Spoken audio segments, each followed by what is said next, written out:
ถึงวันนี้เองยังไม่มีความฝันไม่มีจุดหมายก็ไม่เป็นไร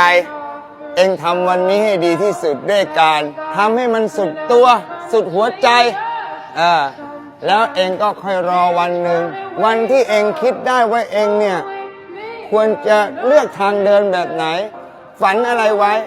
แล้วเองค่อยไปทำโอเคไหมล่ะ